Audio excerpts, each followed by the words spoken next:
संतानहंतारो यत्पादाम्बुजरेणवः स्वीयानान्तान्निजाचार्यान् प्रणमामि मुहुर्मुहुः।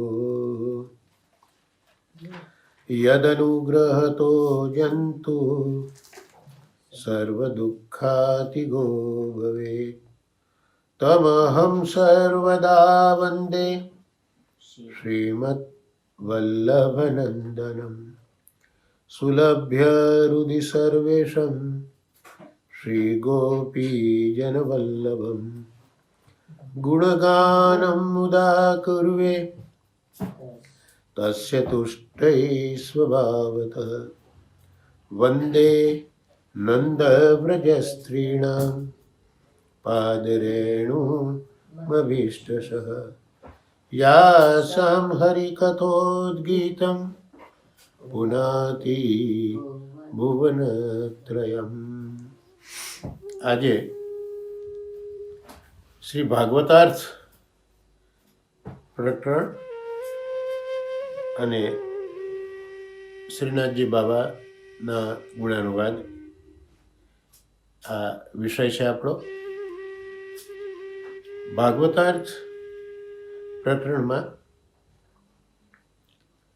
જે પ્રસંગ ચાલી રહ્યો છે એનું અનુસંધાન જો કરીએ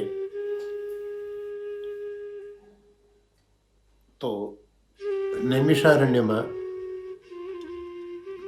શૌનકાદિ ઋષિઓએ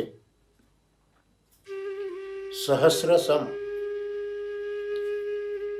યજ્ઞનું આયોજન કર્યું છે. આ યજ્ઞમાં બ્રહ્માજીના દ્વારા જ્યારે થયો ત્યારે ભગવાન પ્રભુ પ્રગટ થયા હતા એ એમને ખબર છે. એટલે પ્રભુ પ્રગટ થાય એ મિશથી આ સહસ્રસમ યજ્ઞનું આયોજન થયું છે. અને પ્રભુ પ્રેરણાથી સૂતજી ત્યાં પધાર્યા છે. ઋષિઓ છે એ વેદ જાણનારા છે અને શૌનકજી તો ઋગ્વેદના આચાર્ય છે અને સૂતજી એ પુરાણો જાણનારા છે. કથા પ્રસંગની શરૂઆતમાં જ શૌનકાદિ ઋષિઓએ 6 પ્રશ્નો પૂછ્યા છે. એટલે શ્રીમદ ભાગવતના પ્રથમ સ્કંદમાં અધિકાર લીલાનું વર્ણન કર્યું છે એમ શ્રી મહાપ્રભુજી સમજાવે છે. પણ અહીંયા અધિકાર એ શ્રોતા અને વક્તાનો, અને શ્રોતા અને વક્તાનો અધિકાર પણ ભાગવત સંબંધી છે. જનરલ અધિકારની વાત નથી, પણ ભાગવત સંબંધી વક્તા, ભાગવત સંબંધી શ્રોતા, એનો અધિકાર અહીંયા પ્રથમ સ્કંદમાં બતાવ્યો છે. એટલે ત્યાં જિજ્ઞાસા હોવી, એ જે શ્રોતાઓ છે તો શ્રોતાઓના લક્ષણમાં જિજ્ઞાસા હોવી તે જરૂરી છે. 3 પ્રકારના અધિકાર બતાવ્યા છે, હીન, મધ્યમ અને ઉત્તમ. એમાં અત્યારના શૌનકાદિ ઋષિઓ એ શ્રોતા છે તો એના જે 3 લક્ષણોમાં પહેલું જિજ્ઞાસા. એટલે કેટલાક પ્રશ્નો સૂતજીને પૂછે છે. 6 પ્રશ્નો પૂછે છે જેનો ઉલ્લેખ પ્રથમ સ્કંદના પ્રથમ અધ્યાયમાં હોય છે. એમાંથી આપણે પ્રથમ પ્રશ્ન જે પૂછાયો તેનું અવગાહન આપણા છેલ્લા સત્સંગોમાં કરતા આવ્યા જ છે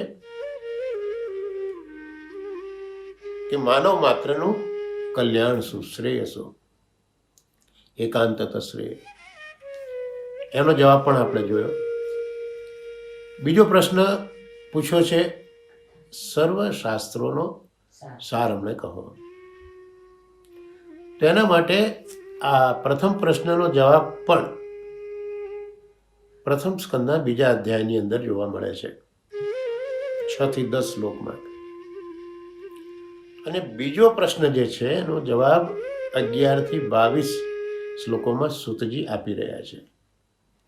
અને પ્રત્યેક શ્લોકનું દર શુક્રવારના સત્સંગમાં આપણે શ્રી મહાપ્રભુજીના અનુગ્રહથી અને પરમ ભાગવત શ્રી કૃષ્ણ શંકર શાસ્ત્રીજી દાદાજી અને શ્રી નવનીત પ્રિય શાસ્ત્રીજીના માધ્યમથી અવગાહન કરવાનો પ્રયત્ન કરતા આવ્યા છીએ. એમાં આજે હવે પ્રથમ સ્કંદનો જે બીજો અધ્યાય છે એનો 22મો શ્લોક આપણે આપણા વાંચનમાં લેવાનો છે. તો એ શ્લોક આ પ્રકારે છે, આપ પણ સાથે બોલી શકો છો. ભાગવતાર્થનું પુસ્તક બિરાજે છે આપની પાસે, તો એમાં 87મું પેજ, એમાં નીચે જ આ 22મો શ્લોક છે. પ્રથમ સ્કંદ બીજો અધ્યાય 22મો શ્લોક. અતો વે કવયો નિત્યમ ભક્તિમ પરમયા મુદા વાસુદેવે ભગવતી કુર્વન્ત્યાત્મ પ્રસાદિનમ. એનો આપણે અન્વય જોઈએ. અતઃ એટલે એટલા માટે. કવય, અહીંયા કવયનો અર્થ વિદ્વજ્જનો એવું કર્યું છે. કોઈક જગ્યાએ કવય જ્ઞાનીઓ તરીકે પણ ઓળખાયા છે, કોઈક જગ્યાએ કવિ તરીકે પણ ઓળખાયા છે. તો અહીંયા અર્થ કર્યો છે કવય એટલે વિદ્વજ્જનો. પરમયા એટલે પરમ શ્રેષ્ઠ. મુદા એટલે હર્ષથી.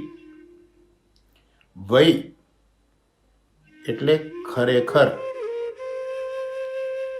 ભગવતી વાસુદેવે એટલે ભગવાન વાસુદેવમાં. આત્મ પ્રસાદની ચિત્તને પ્રસન્ન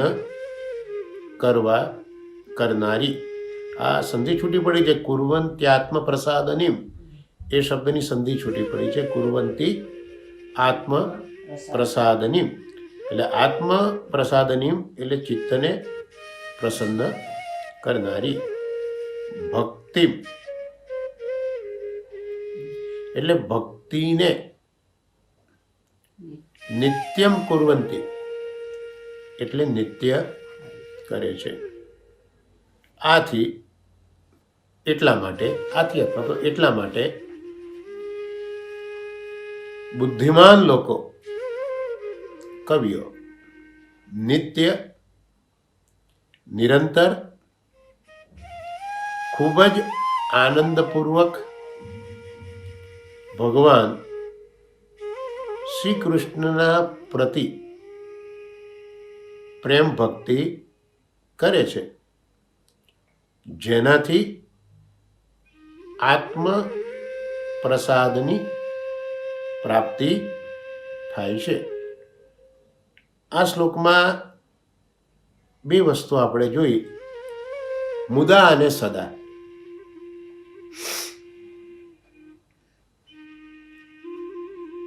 એટલે અહીંયા કૃષ્ણની પ્રેમ ભક્તિની વાત કરી છે, પણ એ સદા અને મુદા હોવી જોઈએ. યમનાષ્ટકમમાં સદા અને મુદા છે, સર્વોત્તમ સ્તોત્રમાં પણ સદા અને મુદા છે. એટલે સદા અને મુદા એ એક ભક્તિનો પ્રકાર નિશ્ચિત છે એવું આ શ્લોકમાં સમજવા મળે છે. હવે એનો વિશેષ વિચાર પણ થોડો કરીએ તો એમાં એક તો કવય કવિ શબ્દ વાપર્યો છે. તો જે શબ્દ અને એનો પ્રભાવ બંને જાણે એને કવિ કહેવાય. શબ્દ, શબ્દનો અર્થ અને એનો આશય, આ ત્રણેય વસ્તુનું જ્ઞાન હોવું જોઈએ, ત્યારે સાચો કવિ છે. શબ્દ, શબ્દનો અર્થ અને શબ્દનો આશય. તમે જે બોલો છો એનો અર્થ તો ઠીક છે, પણ એનો આશય શું છે એ સમજવું ઘણું જરૂરી હોય છે. તો અહીંયા કવિ માટે એવું કહ્યું છે. અને વૈ એટલે નિશ્ચયાત્મક, ચોક્કસ. સંસ્કૃતમાં વૈ શબ્દ નિશ્ચયની વાત કરે છે. જેમ ઠાકોરજી વૈજયંતી માલા ધારણ કરે તો વૈ એટલે નિશ્ચય, જેનો જય છે એવી માળા. તો અહીંયા બે શબ્દો આપણે થોડા સમજીએ અને હવે આગળ વિચારીએ કે પ્રથમ જે પ્રશ્ન હતો એની અંદર છેવટે મહાપ્રભુજી આપણને એ સમજાયું કે વ્યાસજીએ એક ક્રાંતિ કરેલી. મહાભારતમાં જે 4 પુરુષાર્થો જીવના બતાવ્યા, એમાં પહેલો ધર્મ પુરુષાર્થ, બીજો અર્થ, ત્રીજો કામ અને ચોથો મોક્ષ. પણ એ મહાભારતનો આખો ક્રમ વ્યાસજીએ શ્રીમદ ભાગવતમાં ખૂબ જુદી રીતે બતાવ્યો. એમાં જે આપણું આ જીવન છે ને, એ જીવન જ અર્થ પુરુષાર્થ છે. કારણ કે કંઈક છે ત્યાં જીવન છે. અને ભગવદ્ ગીતાના 7મા જ્ઞાન વિજ્ઞાન યોગમાં પણ ઠાકોરજી કહે છે કે જીવન હું છું. તો એ જીવનનું ભરણ પોષણ કરવા માટે જે કંઈ આહાર વિહાર કરીએ એ કામ પુરુષાર્થ. અને કામ પુરુષાર્થથી પોસાયેલું આ જીવન એ અર્થ પુરુષાર્થ. અને એ જીવનરૂપી અર્થથી તમે ધર્મ કરો, ધર્મનું આચરણ કરો, અને એ ધર્મનું આચરણ કરતાં કરતાં તમને મોક્ષ મળશે. આ રેફરન્સ મગજમાં આ શ્લોકોને સમજવા માટે બહુ જરૂરી છે. તો જ્યારે જીવનની વાત કરી તો આવા આ જીવનનો લાભ શું? જીવન તો દરેકને મળ્યું છે, પશુને છે, પક્ષીને છે, મનુષ્યને છે. મનુષ્યમાં બી બધાને જીવન છે, પણ અહીંયા જે શ્રીમદ ભાગવતમાં જે વાત કરે છે એવા ભક્તો એમના જીવનનો જે લાભ છે એ શું? તો જીવનમાં જે અર્થ છે, અર્થથી શું કરવાનું છે? તો એનાથી મહાપ્રભુજી કહે છે કે શોધન કરવાનું છે.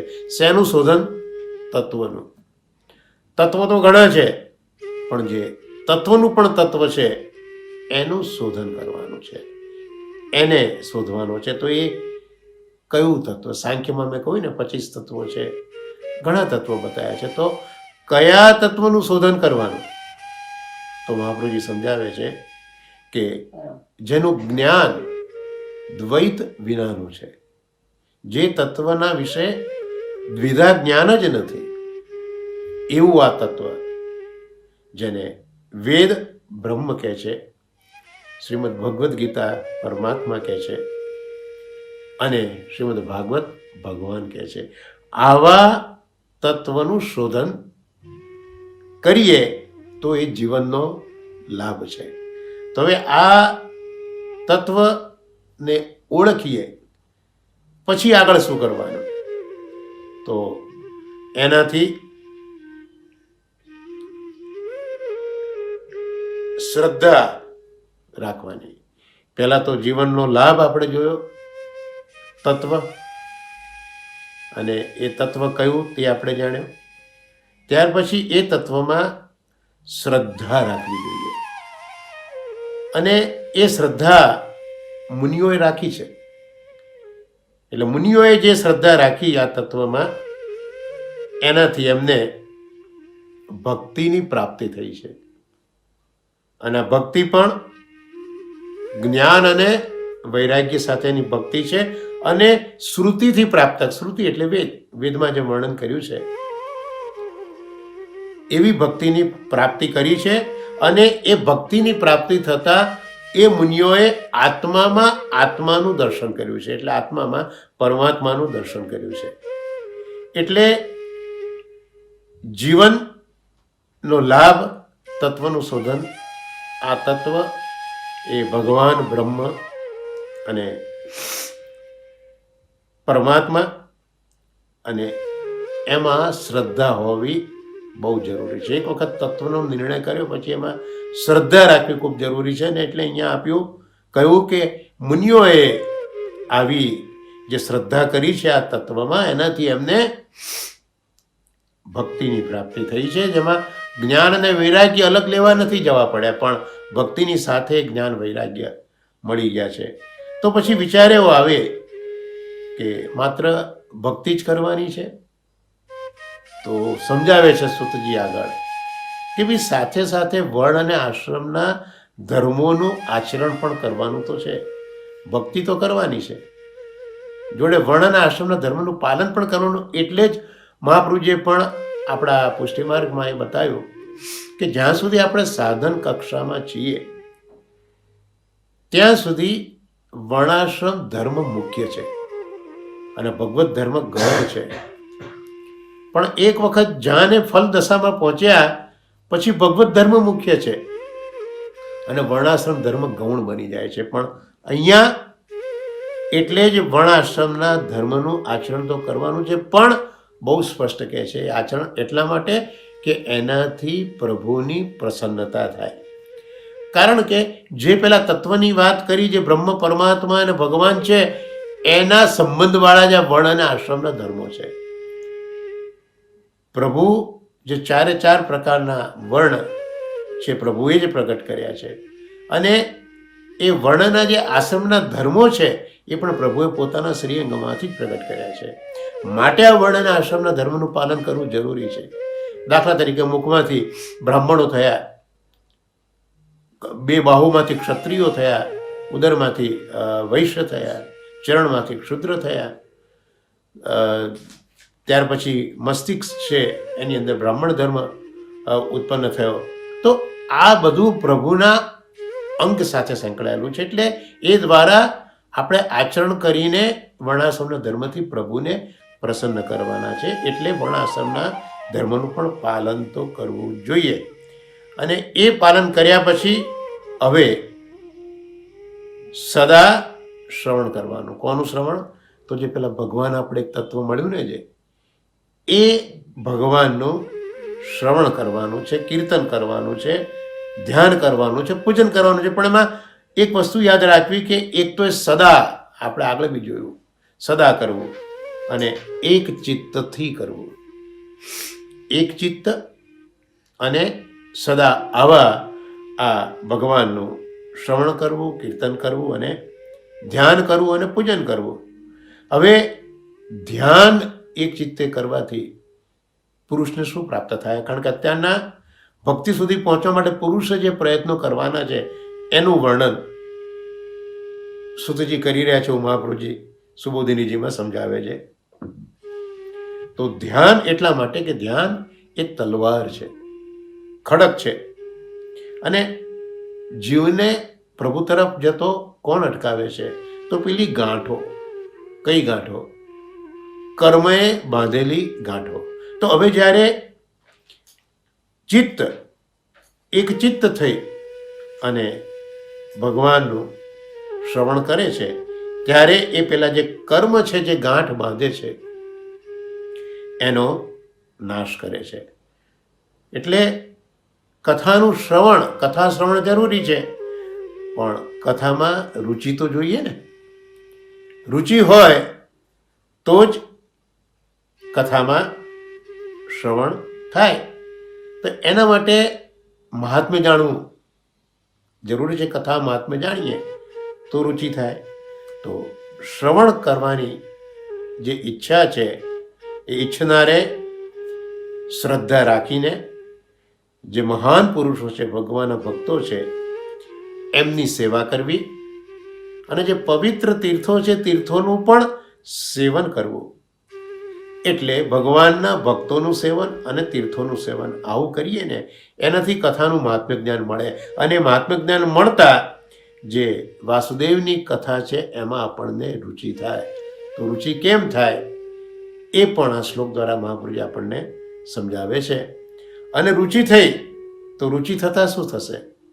તો મહાપ્રભુજી બહુ જ સ્પષ્ટ કહે છે કે અહીંયા કથા એ શ્રી કૃષ્ણની કથા નથી, પણ શ્રી કૃષ્ણ જ કથારૂપ બને છે. એટલે કથા એ શ્રી કૃષ્ણ સ્વરૂપ છે. શ્રી કૃષ્ણ સ્વરૂપ જ કથા રૂપે અહીંયા સાંભળનારના હૃદયમાં પ્રવેશે છે અને પ્રવેશીને કૃષ્ણ પેલું જે શ્રોતા છે એક ચિત્તથી સદા સાંભળી રહ્યો છે, એના હૃદયમાં જે અભદ્ર છે, અભદ્ર એટલે લોભ ને ક્રોધ વગેરે જે કષાયો છે એને હચમચાવી મૂકે છે. હવે આ અભદ્ર કામ, લોભ ઇત્યાદિ હચમચી જાય ત્યારે નિત્ય જે ભગવાનના ભક્તો છે એની સેવા પણ થાય અને ભગવાનમાં શ્રદ્ધાવાળી ભક્તિ થાય. એટલે રુચિ પછી આપણે મહાપુરુષોની સેવા સાથે કૃષ્ણ સ્વરૂપ કથા, એનાથી અભદ્રોનો નાશ, અને અભદ્રોનો નાશ થાય ત્યારે પેલા મહાપુરુષોની સેવા તો ચાલુ જ રહે છે, તીર્થોનું સેવન પણ ચાલુ રહે છે. પણ આમ કરતા એટલે મહાપુરુષોની સેવા, તીર્થોનું સેવન અને કૃષ્ણ સ્વરૂપ કથાનું શ્રવણ, આટલું કરતા ભક્તિ ઉત્પન્ન થાય છે. કેવી ભક્તિ? શ્રદ્ધાવાળી ભક્તિ ઉત્પન્ન થાય છે. એટલે ભગવાનમાં આટલી પ્રક્રિયા પછી શ્રદ્ધાવાળી ભક્તિ થાય છે. અને આ ભક્તિથી લાભ શું થાય? તો આ ભક્તિથી જે ચિત્ત છે આપણું એ સત્વ ગુણમાં જ રહ્યા કરે છે. કારણ કે પ્રકૃતિના 3 ગુણો સત્વ, રજ અને તમ, એટલે ચિત્ત પર એનો પ્રભાવ છે. રજોગુણ એકદમ કાર્યશીલ કરી દેશે, તમોગુણ અંધકારમાં નિદ્રામાં તમને લઈ જશે, જ્યારે સત્વગુણ સદાય પ્રસન્ન રાખશે. હંમેશા પ્રસન્નતા એ સત્વગુણનું લક્ષણ છે. એટલે સત્વગુણનો પ્રભાવ જે ચિત્ત તો એક જ છે, પણ એના પર આ 3 ગુણનો પ્રભાવ અલગ છે. એટલે જ્યારે ભગવાનમાં શ્રદ્ધાવાળી ભક્તિ થશે ને, તો એ ભક્તિ ચિત્તમાં રહેલા રજોગુણ તમોગુણને દૂર કરીને માત્ર સત્વગુણમાં જ ચિત્તને રમતું રાખશે. અને સત્વગુણ પ્રબળ બને ત્યારે હંમેશા પ્રસન્નતાનો અનુભવ થાય. તો આ રીતે ભક્તિથી ચિત્ત આપણું પ્રસન્ન બનશે. હવે ચિત્ત તો પ્રસન્ન થયું, ચિત્ત પ્રસન્ન પણ રહ્યું, તો એનાથી શું પ્રાપ્ત થાય? તો ચિત્ત પ્રસન્ન રહેવાથી ભગવત તત્વનું ઉત્તમ જ્ઞાન થાય. આપણે શરૂઆત ત્યાંથી કરેલી કે જીવન લાભ કયો? તત્વનું શોધન એ જીવન લાભ છે. અને તત્વનું શોધન જુદા જુદા શાસ્ત્રોમાં બતાવ્યું છે. એનો સાર આ બીજા પ્રશ્નના જવાબમાં સૂતજી કહી રહ્યા છે. તો આટલી બધી પ્રક્રિયા પછી જ્યારે ચિત્ત પ્રસન્ન રહેશે ત્યારે ભગવદ તત્વનું ઉત્તમમાં ઉત્તમ જ્ઞાન આપણ થશે. એટલે ભગવદ જ્ઞાનની પ્રાપ્તિ થશે. અને હવે આગળ વિચારીએ કે આ ઉત્તમ જ્ઞાન તો પ્રાપ્ત થઈ ગયું, પણ ઉત્તમ જ્ઞાન પ્રાપ્ત થતા ફલ શું મળે? એનાથી કયું ફલ થાય? તો એનું ફલ બતાવ્યું છે મહાપ્રભુજીએ કે આત્માની અંદર ઈશ્વરનો અનુભવ થાય. આપણો આત્મા છે એમાં ઈશ્વરનો અનુભવ થાય. અને ઈશ્વરનો અનુભવ થાય ને એટલે હૃદયમાં જે પેલી ગ્રંથિઓ છે, વાસનાઓથી બંધાયેલી ગ્રંથિઓ જે છે, એ ગ્રંથિઓ ભેદાઈ જાય છે, સર્વ સંશયો દૂર થાય છે. અને કર્મો જે બંધનો ઊભા કરે છે, ગ્રંથિઓ ઊભી કરે છે, એ કર્મો પણ ક્ષય પામે છે જ્યારે આત્મામાં ઈશ્વરનો અનુભવ થવા લાગે. અને હવે તો આત્મામાં ઈશ્વરનો અનુભવ થવા માંડ્યો, હૃદયની ગાંઠો ભેદાઈ ગઈ, સર્વ સંશયો દૂર થયા, કર્મોનો ક્ષય થયો. તો આટલા શ્લોકો સુધી પુરુષે કરેલા પ્રયત્નોનું વર્ણન ક્રમશઃ આપણે જોતા ગયા. તો હવે પુરુષના પ્રયત્નો અહીંયા હવે અટકી જશે. હવે આગળ બીજો કયો પ્રયત્ન કરવાનો છે પુરુષે? કારણ કે જે મેળવવાનું હતું તો મેળવી લીધું છે. તો હવે પુરુષે કઈ બાબતમાં પ્રયત્ન કરવો, હવે શું કરવાનું, એ વસ્તુ આજે આ 22મા શ્લોકમાં શ્રી મહાપ્રભુજી આપણને સમજાવી. શું વસ્તુ સમજાવી મહાપ્રભુજીએ?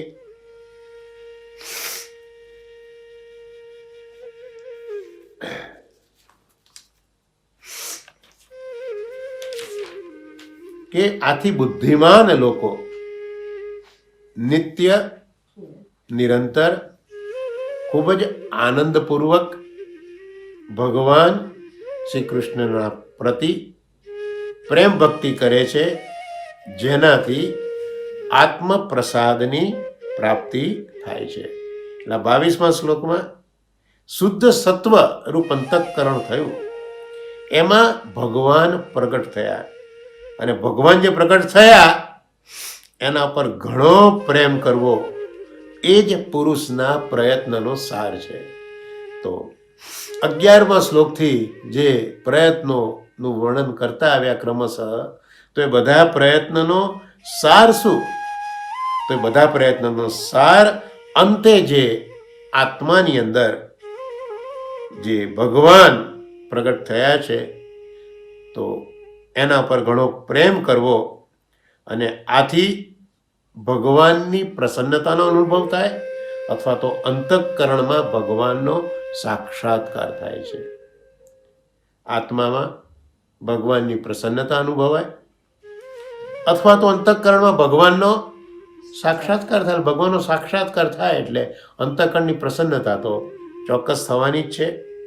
તો આ જે બધા જ પ્રયત્નના પછી જે ફલ મળ્યું, તો આ ફલ એ સાક્ષાત્કારનું ફલ છે. અંતઃકરણમાં ભગવાનનો સાક્ષાત્કાર અને ભગવાનની પ્રસન્નતા. તો આ ફલ વય એટલે જે આ શ્લોકમાં વય શબ્દ આવ્યો ને, નિશ્ચયાત્મક, તો આટલું કરવાથી નિશ્ચિત આ ફલની પ્રાપ્તિ થાય છે. કવિ શબ્દને પણ આપણે જોયો કે કવિ એ શબ્દને તાત્પર્યને આશયને જાણે છે. એટલે અહીંયા આ જે શ્રવણરૂપી સાધન છે એ પણ સુખરૂપ છે, અને એટલે જ આ બુદ્ધિમાન લોકો, જે આ કવિજનો બુદ્ધિમાન લોકો, એટલે સદા ભક્તિ કરે છે. અને આવી સદા ભક્તિ કરતા હોવાથી એમને ક્ષણે ક્ષણે ભગવાન પ્રગટ થતા હોવાથી ક્ષણે ક્ષણે આનંદ ઉત્પન્ન થાય છે. આવા બુદ્ધિમાન લોકો જે પછી સદાય એમનું ચિત્ત ભગવાનમાં જ રમતું હોય, એમને ક્ષણે ક્ષણે ભગવાન પ્રગટ થતા જ રહે છે, અને એ પ્રાગટ્યથી ક્ષણે ક્ષણે આનંદ પણ ઉત્પન્ન થાય છે. એટલે જો બાલકવિ ગોપાલદાસજીએ પણ વલ્ભાખ્યાનમાં એ જ કહ્યું, છેલ્લા વલ્ભાખ્યાનમાં, નિત્ય પ્રતિ ક્ષણુ ક્ષણુ સમરીએ શ્રી વલ્લભનો પરિવાર રે રસના. તો આ જે વલ્લભના પરિવારના ગુણાનુવાદનું સ્મરણ કરીએ, ધ્યાન કરીએ, સેવા કરીએ, તો આ બધાથી ક્ષણે ક્ષણે ભગવત પ્રાગટ્ય થતું જ રહેતું હોય છે, અને એનાથી સદા આનંદની પ્રાપ્તિ થતી હોય છે. અને ભક્તિ તો કોની કરવાની? તો ભક્તિ સત્વગુણમાં જે ભગવાન પ્રગટ થયા છે એની ભક્તિ કરવાની છે. અને આવી ભક્તિ જ જ્ઞાનને ઉત્પન્ન કરી દેતી હોય છે. એટલે સાધન તરીકે અહીંયા ભક્તિનો નિર્દેશ કર્યો છે. પણ આ કોના માટે? સૂતનો અધિકાર અને શૌનકાદિ ઋષિનો અધિકાર, એના સંબંધી અહીંયા લખ્યું કે સાધન તરીકે ભક્તિનો અભિપ્રાય અહીંયા આપ્યો છે. પુષ્ટિમાર્ગી જીવો માટે તો ભક્તિ એ જ ફલાત્મિકા છે, પણ ફલાત્મિકા ભક્તિ સુધી પહોંચવા માટે સાધન ભક્તિ તો આપણે કરવી પડે. તો આ જે સૂતજી વગેરેનો જે અધિકાર છે, એ અધિકાર અહીંયા આપણને કહેલો છે. તો આમાં જો આપણે વિશેષમાં જોઈ લઈએ તો આ પુસ્તકની અંદર ભાગવતાર્થમાં 88 પેજ ઉપર આપણે લખ્યું છે કે આનંદરૂપ શ્રી કૃષ્ણ છે એની સદા અને સર્વદા પ્રસન્નતાથી જ કરવામાં આવતી ભક્તિ એ આત્મપ્રસાદની પ્રાપ્તિ કરાવે છે. આત્માની અંદર પ્રભુ બિરાજે, આત્માની પ્રસન્નતા. પણ કોણ? ભક્તિ. કઈ ભક્તિ? આનંદરૂપ શ્રી કૃષ્ણની. કેટલી વાર કરવાની? સદા અને સર્વદા. કઈ રીતે કરવાની? પ્રસન્નતાથી. એટલે જ મહાપ્રભુએ આજ્ઞા કરી, સર્વદા સર્વભાવેન ભજનીયો વ્રજાધિપ. એટલે હવે આપણે પહેલા ને બીજા જે પ્રશ્ન છે પૂછાયેલા એને જોઈ લઈએ, કારણ કે આ 22મા શ્લોકથી જે બીજો પ્રશ્ન પૂછાયો છે શૌનકાદિ ઋષિઓ દ્વારા, એનો જવાબ સૂતજીએ આ 22મા શ્લોકના અંત સાથે, એટલે કે 11 થી 22 નંબરના શ્લોક સુધીમાં સૂતજીએ બીજો જે પ્રશ્ન પૂછાયો છે સાર શાસ્ત્રોનો, એ હવે અહીંયા એ જવાબ અહીંયા સંપન્ન થશે. એટલે જ આપણે આ રિકેપ શરૂ કર્યું કે ભાઈ જીવન લાભ શું છે, ત્યારથી કે આ પ્રભુમાં ભક્તિ કરવી સદા પ્રસન્ન ચિત્તથી. તો હવે એનું બેકગ્રાઉન્ડ જોઈ લઈએ કે નૈમિષારણ્યમાં ભાગવતની કથા થઈ રહી છે. સૂતજી તો વક્તા છે, શૌનકાદિ ઋષિઓ તો શ્રોતા છે. 6 પ્રશ્નો ઋષિઓએ સૂતજીને પૂછેલા છે. આ 6 પ્રશ્નો આપણે આગળ જોઈ ગયા છે, એટલે એનું હું પુનરાવર્તન નથી કરતો. અને 6 પ્રશ્નો પૈકી જે પ્રથમ 2 પ્રશ્નો છે એના જવાબો આપણે અત્યાર સુધીના જે સત્સંગો થયા ભાગવતાર્થના, મહાપ્રભુજીની કૃપાથી, પરમ ભાગવતો શ્રી કૃષ્ણશંકર શાસ્ત્રીજી દાદાજી અને શ્રી નવનીત પ્રિય શાસ્ત્રીજીના આશીર્વાદથી જે આપણા દર શુક્રવારના સત્સંગો થઈ રહ્યા છે, તો આગળ જે સત્સંગો આપણે જોયા એમાં આપણે જોયું કે પ્રથમ પ્રશ્નનો જે જવાબ હતો તે 5 શ્લોકોથી સૂતજીએ આપ્યો છે. 6 થી 10મા શ્લોકમાં પ્રથમ સ્કંદના 2જા અધ્યાયમાં. અને ત્યાર પછી આ બીજો પ્રશ્ન સર્વશાસ્ત્રનો સાર, તો કુલ 12 શ્લોકોમાં જવાબ સૂતજીએ આપ્યો છે.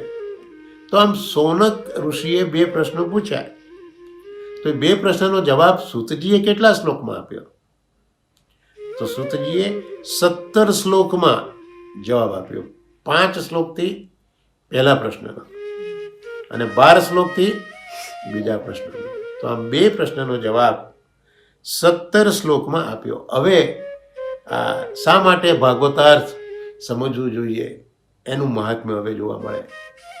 શ્રી મહાપ્રભુજી આપણને સમજાવે છે કે શા માટે પ્રથમ પ્રશ્નનો જવાબ 5 શ્લોકમાં અને શા માટે બીજા પ્રશ્નનો જવાબ 12 શ્લોકમાં. તો મહાપ્રભુજી ખૂબ સુંદર આજ્ઞા કરે છે કે ભાઈ શ્રવણ, ભાગવતનું શ્રવણ કરવું હોય તો એના માટે વેદાર્થ જાણવો જોઈએ. ભાગવત શ્રવણ માટે વેદાર્થ એટલે વેદનો અર્થ આપણે જાણવો જોઈએ. એટલે વેદના અર્થનો નિશ્ચય કરવો એ ખૂબ જરૂરી છે શ્રીમદ ભાગવત સાંભળવા માટે. અને એટલે સુબોધિનીજી ઇત્યાદિ આકાર ગ્રંથોમાં ગયા પહેલા આ ભાગવતાર્થ એ સમજવું ખૂબ જરૂરી છે, કારણ કે ભાગવતાર્થથી જ જે વેદનો અર્થ છે તે સ્પષ્ટ થશે, અને વેદનો અર્થ સ્પષ્ટ થશે પછી જ આ સુબોધિનીજી ઇત્યાદિ ગ્રંથો આપણને ઉપકારક લાગશે. એટલે વેદાર્થનો નિશ્ચય ખૂબ જરૂરી છે. હવે વેદાર્થ કઈ રીતે મહાપ્રભુજી બતાવે છે? તો વેદ છે એના 2 વિભાગ છે. સંસ્કૃત ભાષામાં તત્વજ્ઞાનમાં એને કાંડ કે. અહીંયા કાંડનો બીજો કોઈ અર્થ નથી સમજવાનો, લૌકિકમાં જે કરીએ છીએ એવો અર્થ નથી, પણ કાંડ એટલે વિભાગ. એટલે વેદમાં કુલ 2 વિભાગ છે. કયા કયા 2 વિભાગ? આ શ્રી મહાપ્રભુજીએ જ બતાવ્યું છે. હા, બીજા કોઈ આચાર્ય આટલી સ્પષ્ટતા નથી કરી. તો વેદમાં બે વિભાગ છે, એક પૂર્વકાંડ અને બીજો ઉત્તરકાંડ.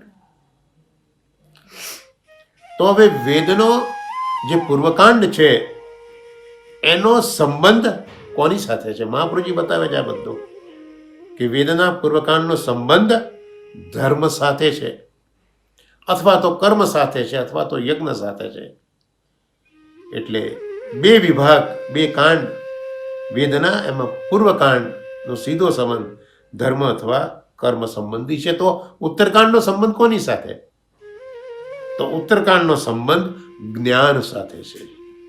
આમ વેદનો પૂર્વકાંડ કર્મ સાથે અથવા તો ધર્મ સાથે, અને ઉત્તરકાંડે જ્ઞાન સાથે સંકલિત છે. સંબંધ એનો આ રીતનો છે. એટલે પૂછાયેલો જે પ્રથમ પ્રશ્ન છે એકાંતત શ્રેય, એ ધર્મ સંબંધી છે, અથવા તો કર્મ સંબંધી છે, અથવા તો યજ્ઞ સંબંધી છે. એટલે પ્રથમ પ્રશ્ન જે પૂછાયો હતો એ ધર્મ કર્મ સંબંધી હતો. એટલે આ જે પ્રશ્ન છે એ પ્રશ્નમાં પૂર્વકાંડની સંગતિ કરી છે.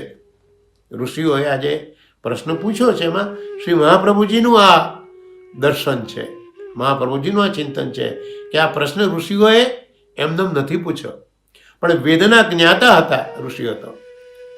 એટલે વેદનો જે પૂર્વકાંડ છે, જે ધર્મ સંબંધી છે, કર્મ સંબંધી છે, એની સંગતિ કરીને પહેલો પ્રશ્ન એ ઋષિઓએ પૂછ્યો છે. અને એ પૂર્વકાંડમાં જ્યાં કર્મ યજ્ઞ છે ત્યાં મહાપ્રભુજીના મતે 5 પ્રકારનું યજ્ઞ ધર્મ અભિપ્રેત છે. એટલે પ્રથમ પ્રશ્ન જે પૂર્વકાંડને દર્શાવે છે એનો જવાબ 5 શ્લોકમાં કહ્યો છે. એટલે મહાપ્રભુજીએ પૂર્વ મીમાંસા પણ લખી છે, ઉત્તર મીમાંસા પણ લખી છે શ્રી મહાપ્રભુજીએ. એટલે વેદ ઉપર જ પૂર્વકાંડ ઉપર મીમાંસા, ઉત્તરકાંડ ઉપર મીમાંસા, આટલું બધું વિપુલ સાહિત્ય શ્રી મહાપ્રભુ વાતપતિ છે ને સાક્ષાત ભગવાનનો જ પ્રાગટ્ય છે. એટલે મહાપ્રભુજીએ ખૂબ જ શ્રમ આપણા જેવા જીવો માટે લીધો છે.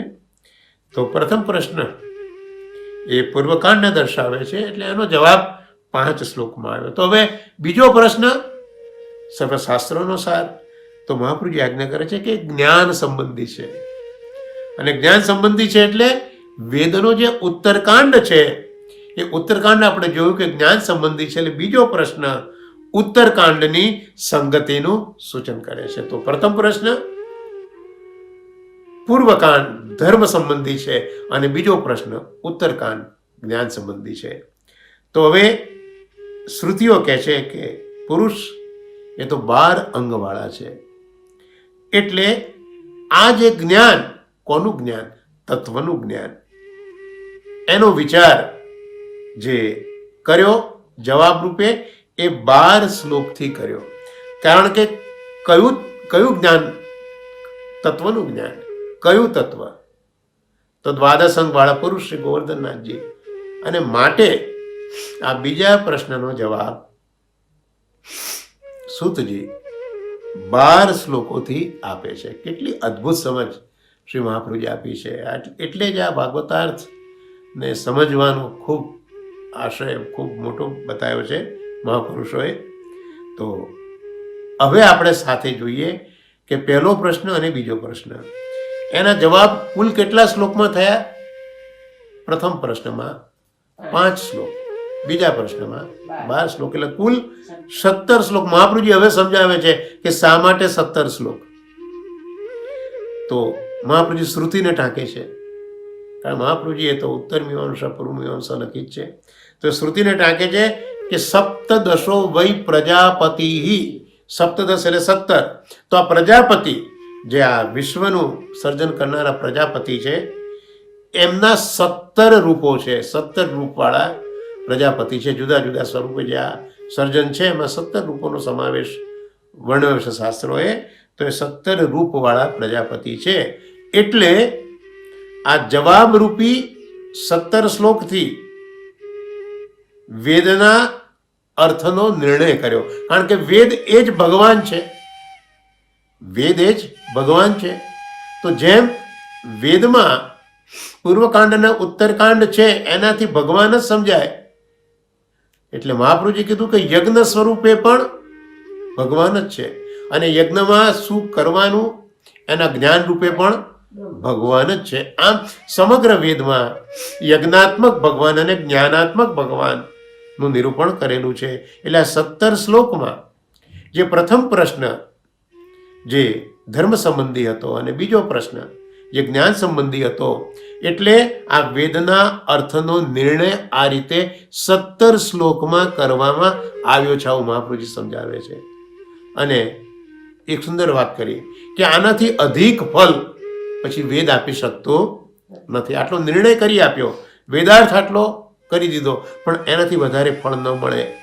પણ આ રીતે જો વેદના અર્થનો નિર્ણય થાય તો જ ભગવાનના ગુણોનું શ્રવણ થઈ શકે છે. કારણ કે જે આ સાંભળી રહ્યા છે એ ભગવાનના ગુણો જો વેદના અર્થો સમજમાં હશે તો જ એ ગુણોમાં ખૂબ આનંદ આવે. આમ ભગવાનની લીલાના શ્રવણની સિદ્ધિ માટે પ્રથમ એ ધર્મનું જ્ઞાનનું નિરૂપણ આવશ્યક છે. એટલે જો ભગવાનની લીલાનું શ્રવણ કરવું, કારણ કે સુતજી ભાગવત સંભળાવવા બેઠા છે ને, તો એ ભાગવતની કથા, ભગવાનની કથા સાંભળવા માટે ધર્મ અને જ્ઞાન આ બંનેનું નિરૂપણ આવશ્યક છે. તો જ ભગવાનની લીલાનું જે શ્રવણ છે એ સિદ્ધ થાય. આમ તો આપણે ઘણું ઘણું સાંભળીએ પણ એ શ્રવણ સિદ્ધ ન થાય. પણ એ શ્રવણ સિદ્ધ કરવા માટે એ જ ભગવાનના ધર્મ, એ ભગવાનના જ્ઞાન જે વેદ સ્વરૂપ છે, વેદના અર્થનું નિરૂપણ બહુ જરૂરી છે. એટલે 2 પ્રશ્નોના જવાબમાં આ 17 શ્લોકો એ ધર્મ અને જ્ઞાનનું નિરૂપણ કરે છે. તો આ રીતે ધર્મ જ્ઞાનનું નિરૂપણ થાય એ પછી જ શ્રવણની સિદ્ધિ પ્રાપ્ત થાય છે. એટલે આપણે પણ ઘણીવાર શ્રવણ તો અવારનવાર કરીએ છીએ, પણ એ શ્રવણ સિદ્ધિ સુધી પહોંચાડતું નથી. એનું કેટલું સુંદર રહસ્ય મહાપ્રભુજી અહીંયા આ પ્રસંગમાં આપી દીધું કે ધર્મ જ્ઞાનનું નિરૂપણ જો હોય તો શ્રવણની સિદ્ધિ થઈ જાય. આ શ્રવણ જ્યારે આદરથી કરીએ ત્યારે પછી એ પ્રેમ ઉત્પન્ન કરે, અને આવો જ્યારે પ્રેમ ઉત્પન્ન થાય ત્યારે હરિમાં પ્રીતિ કરાવી દે, અને પછી ભગવાનની પણ આ રીતે શ્રવણ કરનાર ઉપર પ્રીતિ થાય. એટલે જો વેદાર્થ જાણ્યા પછી ક્રમશઃ આદરથી આપણે કર્યું શ્રવણ, પ્રેમ થયો, ભગવાનમાં પ્રીતિ થઈ, તો હવે ભગવાન પણ જે શ્રવણ કરે છે એના તરફ પ્રીતિ કરશે. કારણ કે એ યથા મામ પ્રપદ્યંતે તાંસ્તૈ ભજામ્યહમ. તો આવું ભગવાન તરફની જ્યારે પ્રીતિ થઈ ત્યારે ભગવાન પણ એ શ્રવણ કરનાર ઉપર પ્રીતિ કરે છે. અને ભગવાન પ્રીતિ કરે એટલે શ્રવણ કરનારનો ઉદ્ધાર પણ ભગવાન જ કરે છે. અને આના જ માટે ભગવાન અવતાર ધારણ કરે છે. આ પૂર્વ ભૂમિકા એટલા માટે બાંધી કે હવે આપણા ભાગવતાર્થમાં 3જો પ્રશ્ન આવશે. ભગવાનના અવતારોની કથા કહો, આપણો 3જો પ્રશ્ન આવશે. તો આ અનુસંધાન અહીંયા કર્યું કે ભગવાન પોતાના જીવોનો ઉદ્ધાર કરવા માટે અવતાર લે છે. તો અવતાર સંબંધી પ્રશ્ન પ્રથમ અધ્યાયમાં ક્યાં પૂછાયો અને એનો જવાબ સૂતજી કઈ રીતે આપે છે તેનો નિર્ણય આવતા શુક્રવારે શ્રી મહાપ્રભુજી જેમ પ્રેરણા કરશે અને પરમ ભાગવતો શ્રી નવનીત પ્રિય શાસ્ત્રી અને કૃષ્ણશંકર દાદા જેમ સમજાવશે તેમ સમજવાનો આપણે પ્રયત્ન કરીશું. તો આ સાથે આજે પ્રથમ 2 પ્રશ્નો છે એની વિશદ સમજ શ્રી મહાપ્રભુજીના સુબોધિનીજી પ્રમાણે આપણે કરવાનો પ્રયત્ન કર્યો છે. તો આ સત્સંગ જે સપ્તદશોભાઈ પ્રજાપતિ એવા આ 17 રૂપવાળા પ્રજાપતિના ચરણોમાં આ 2 પ્રશ્નના જવાબનો સત્સંગ નિરૂપિત કરી અને આપણે ભાગવતાર્થના સત્સંગને આપણે અહીંયા વિરામ આપીએ. અને આપણો હવે જે બીજો આજનો પ્રસંગ છે એ તો શ્રીનાથજી બાવા છે.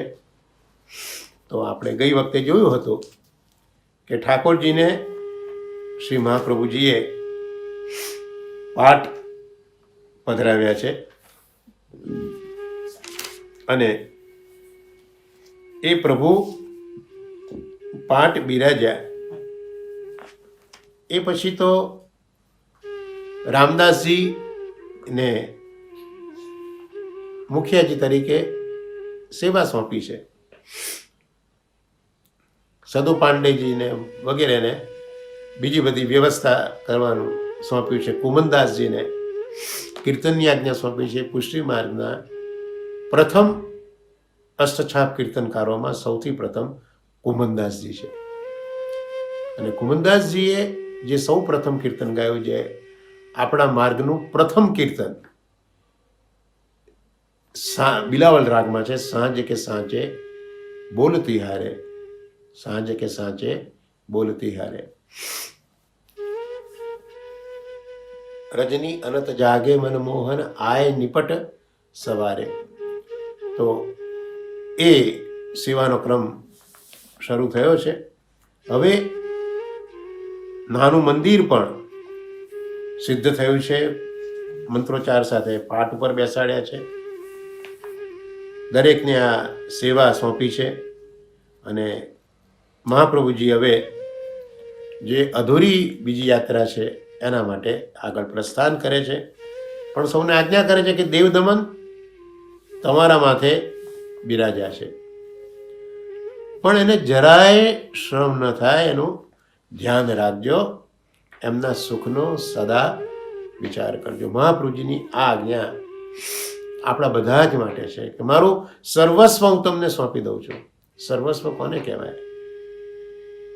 સર્વસ્વ, સર્વ અને સ્વ એટલે પોતાના કરતા પણ અધિક સર્વ પ્રકારનો ભાવ સ્નેહ છે ને સર્વસ્વ કહે.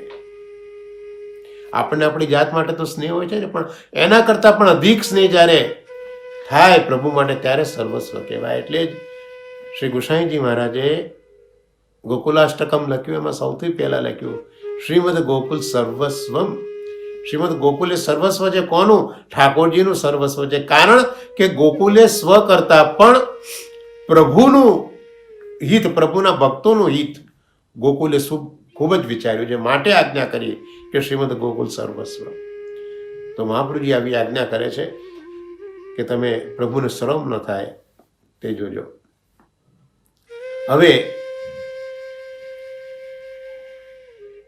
ઠાકોરજી પણ ખૂબ હળી ભળી ગયા છે બ્રજવાસીઓ સાથે. અને જુદા જુદા પ્રસંગો પણ બને છે. આપણે આગળ પણ જોયા જુદા જુદા પ્રસંગો. અહીંયા પણ જુદા જુદા પ્રસંગો ઠાકોરજી લીલાઓ કરે છે. હવે તો કુમનદાસજી પણ સાથે છે, રામદાસ ચૌહાણજી છે, સદુ પાંડે વગેરે પણ છે. તો બધાને સાથે રાખીને પ્રભુ જુદી જુદી લીલાઓ કરે છે. એમાં નાનકડી નરો એ વલ્લભ પાસે પલાંઠી વાળીને બેસે છે અને કહે છે કે મહારાજ મને તો દેવ દમન ખૂબ ભાલા છે, પણ એ છે કોણ? મહાપ્રભુજી કહે છે કે તું એમને જ પૂછી જો ને કે એ છે કોણ. નરો કહે છે ઘણી વાર પૂછ્યું એમને તો, પણ એ નથી બતાવતા. ખાલી મરક મરક હસ્યા કરે છે. કોઈને કંઈ કહેવું ન હોય તો ના ન પાડવી પડે મહાપુરુષોએ. હશે.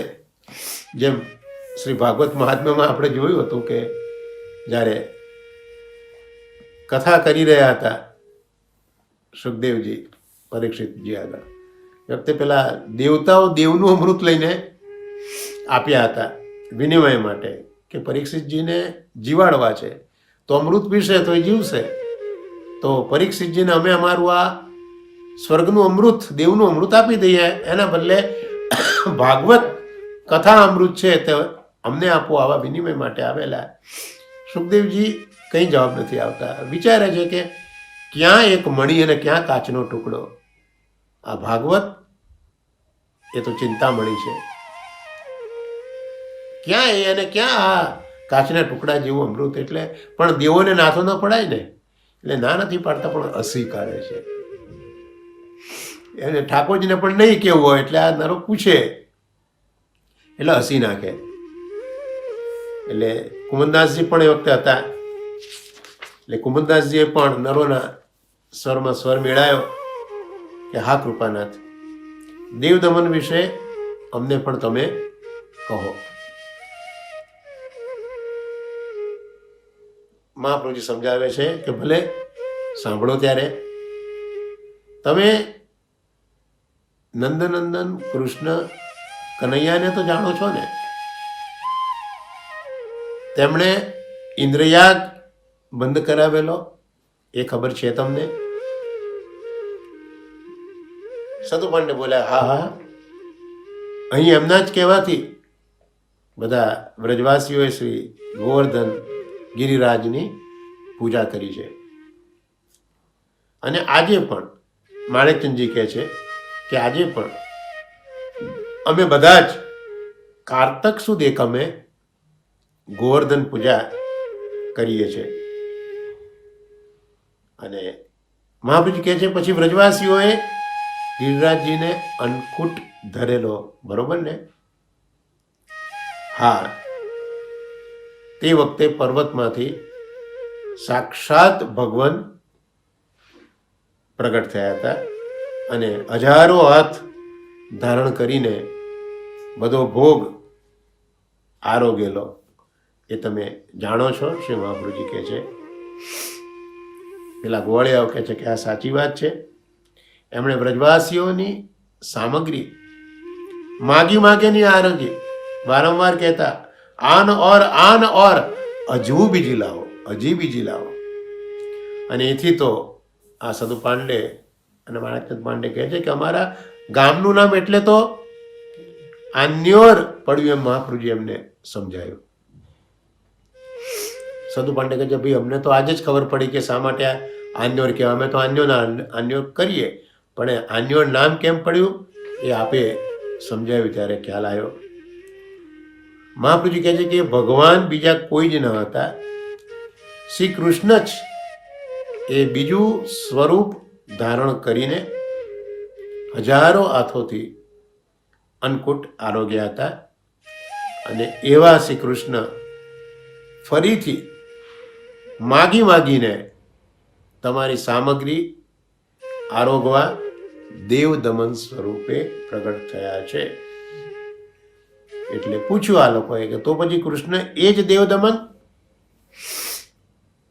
મહાપ્રભુજી કહે છે કે હા, શ્રી કૃષ્ણે 3 દેવોના અભિમાન ઉતાર્યા. ગિરિરાજ ધારણ કરીને, એક તો દેવોના રાજા ઇન્દ્ર હતા એનું અભિમાન ઉતાર્યું. બ્રહ્મા અને મહાદેવને પણ નમાવ્યા છે, માટે એ દેવદમન કહેવાય. બીજું નામ નાગદમન. નાગનો એક અર્થ સર્પરાજ અને બીજો અર્થ હાથી.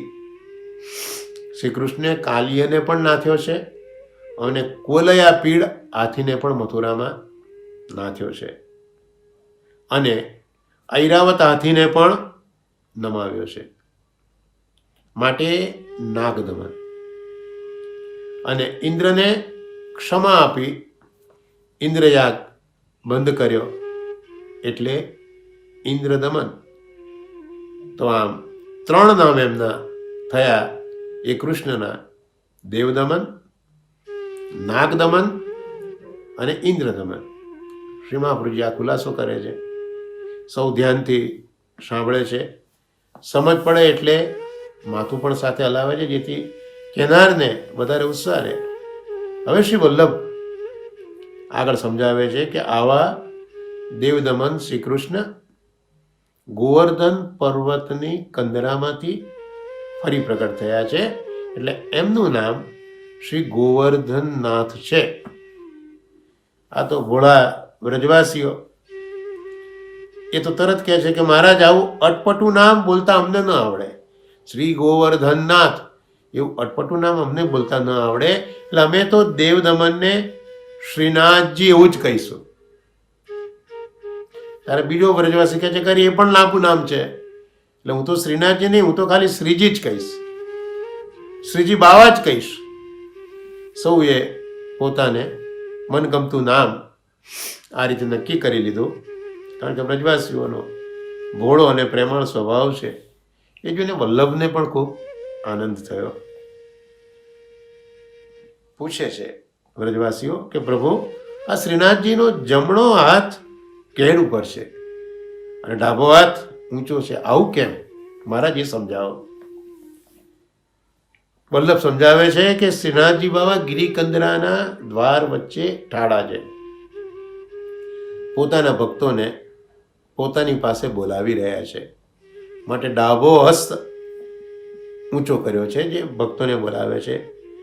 અને જે શ્રીજીની પાસે આવી ગયો એ ભક્તોનું રક્ષણ શ્રીજી પોતે જ કરે છે એમ સમજાવવા જમણા હસ્તની મુઠ્ઠી બાળેલી છે.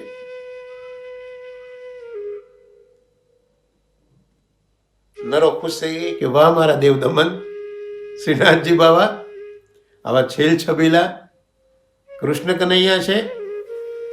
નરો બધાને બોલાવે છે કે મેરે તો શ્રી નાથજી પ્યારે દ્રગન શું હો જુમત ન્યારે. અને બીજા બ્રજવાસીઓ ગાયો કે ગિરિરાજ ધરણ શ્રીજી તિહારે શરણ. તો આજે શ્રીનાથજી બાબાના ચરિત્ર અમૃતનું પાન આપણે અહીંયા અટકાવીએ. શ્રીજી બાબાને આ સત્સંગ ચરણોમાં સમર્પી અને આશ્રયનું પદગાન કરીશું. દ્રઢૈન ચરણન કેરો ભરોસો, દ્રઢૈન ચરણન કેરો શ્રી વલ્લભન કા ચંદ્ર છટા બિન સબ જુગમાં જ અંધેરો ભરોસો. દ્રઢૈન ચરણન કે સાધન और नहीं आकल में जासुर होत निवेरो. सुर कहा कह दुविध आंधड़ो बिना मोल को चेरो भरोસો. દ્રઢૈન ચરણ. શ્રી ગોવર્ધન નાથ કી જય. શ્યામ સુંદર શ્રી ગમને મહારાણી કી જય. શ્રી આચાર્ય શ્રી મહાપ્રભુજી કી સર્વે વૈષ્ણવને મારા વર્ષાના ભગવત સ્મરણ વંદન.